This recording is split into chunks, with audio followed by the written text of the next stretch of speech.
As we record, the Bills have taken care of business in the first half of their doubleheader in Detroit. They beat the Browns. We have to look past the Lions game, and the next three games are division opponents. These are pretty big games coming up. Yeah, I mean, listen, you've got to get right with your division.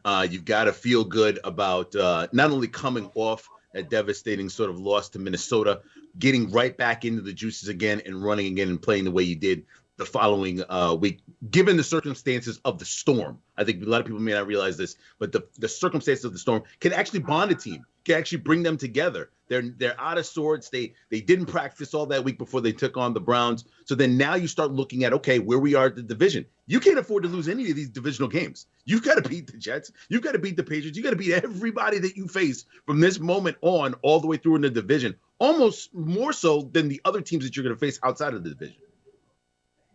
You know, Pat, every week it's been gotta. It seems like, and that's the way the NFL seasons go. It seems like the next game is always your most important game. But that's how the NFL works. And that's why I hate these discussions about, you have to win. You don't have to win all of them. You don't know how this is going to break. I'm confident because you have 3 out of your last 4 division games at home that everything's going to work out just fine. I know that the Dolphins are not what they seem. We saw that the Jets are not what they seem over the weekend. And let's be real about the Patriots here, because you make a defensive stand and only scoring 10 points, 3 offensively, that there's something legitimate. I'm not worried about it at all. But what I'm telling Tariq is you don't know how the season goes for Miami, for New York, because the division record only matters if we are in a tie with one of those teams for the division or for a straight up overall record. So I'm not hitting any panic button, although I do feel confident about the next couple of weeks. Oh, though, let me ask you, how many division wins do you have right now? None. Oh, how many? You need to win at least one, right? Okay, but here's the thing.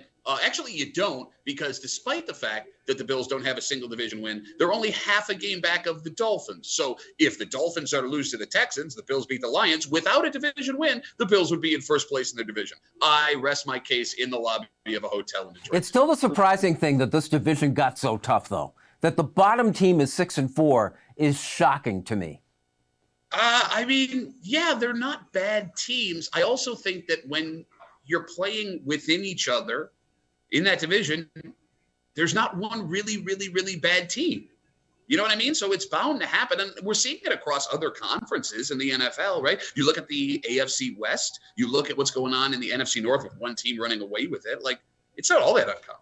But the interesting thing for the Bills is you went from the hunters to the hunted. So this is a little bit different every time you guys play a divisional rival. They're getting up for you. Miami was well prepared for you. The Jets were well prepared for you. You know what's going to happen with the Patriots going forward. So it's not one of those games where you want to just say, okay, all right, no matter what, we can still win. We're only half game out. You want to be able to say, no, we're the best in this division by beating everybody in this division at least once.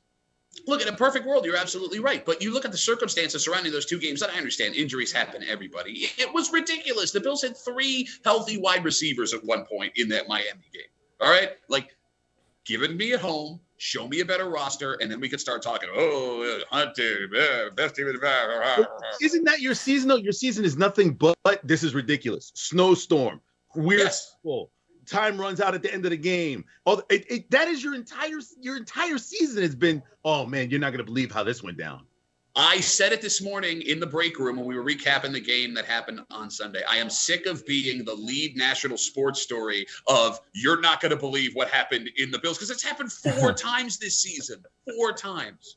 You know what I love? We should say, again, Pat's in Detroit. You're in the hotel lobby. You still do the faces and you got the voice going. You got a live audience there. A lot of people going by like, what's his problem? Yeah, there's one man I think he thinks I'm squatting here, and I'm going to get thrown out soon. So if I'm not here for the next segment, thanks for everything, guys. I appreciate it.